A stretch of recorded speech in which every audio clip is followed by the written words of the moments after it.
नमस्कार मंडळी, मी विजया उल्हास गोखले, नर्मदा गृह उद्योगमध्ये आपलं स्वागत। आपल्यापैकी काही सबस्क्राईब लोकांनी मला वाळवणाचे पदार्थ दाखवा म्हणून सुचवलेलं, म्हणून आज एक वाळवणाचा पदार्थ मी दाखवत आहे।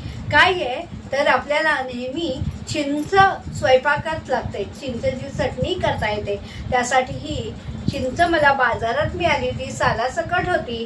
ती सालं काढली आणि त्यातले चिंचोके काटळणं, साल काढणं आणि चिंच काटळणं म्हणजे चिंचोका त्यातला काढून टाकायचा।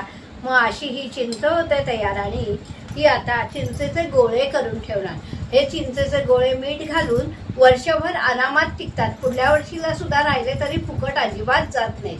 तर नुसतं सुख्या किंवा बाजारातले चिंच असते त्यात चिंचोका राहतो, मग कीड लागलेली असते। तर अशी ही चिंच आपण आणली, अख्खी चिंच आणली आणि त्यातला चिंचोका काढून असे गोळे करून ठेवले तर नक्कीच ते चांगले होतात, स्वच्छ आपल्याला आपल्या हाताने करता येतात। तर बघूया चिंचेचा गोळा कसा वळायचा। तर हे चिंच काढलेली ही चिंच पाव किलो आहे आणि त्यात थोडेसे मीठ घालायचे। मीठ हे टिकाऊपणासाठी असतं, कीड लागत नाही म्हणून मीठ घालायचं आणि शक्यतो थोडंसं पाणी घ्यायचं म्हणजे गोळा चांगला वळता येतो।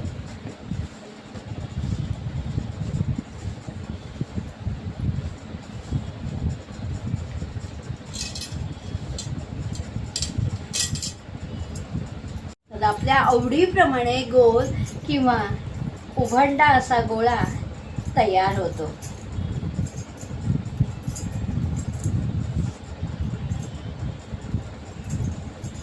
तर हा मी छोटा गोळा घेतलाय, म्हणजे बरणीत, चिनी मातीच्या बरणीत सहज राहून जातो। त्यामुळे हे असे छोटे गोळे वळले की उन्हात वाळवायचे। अजून माझ्याकडे चिंच आहे, त्याचे गोळे करीन आणि एकदम उन्हात टाकणार। हे उन्हात 2-3 उन्हं दिली की वाळतात आणि वर्षभर टिकतात। आणि असा हा गोळा तुम्ही सुद्धा करून बघा आणि तो भाजी आमटीला, चटणीला नेहमी उपयोग पडतो। तर कसा हे आजची वाळवणाची रेसिपी नक्की मला सांगा। चॅनलला सबस्क्राईब करा, शेअर करा, लाईक करा आणि यावर्षी चिंचेचे गोळे तुम्ही घरी करा।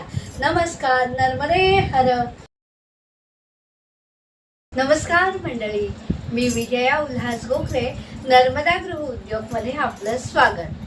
आपल्यापैकी काही सबस्क्राईब लोकांनी मला वाळवणाचे पदार्थ दाखवा म्हणून सुचवलेलं,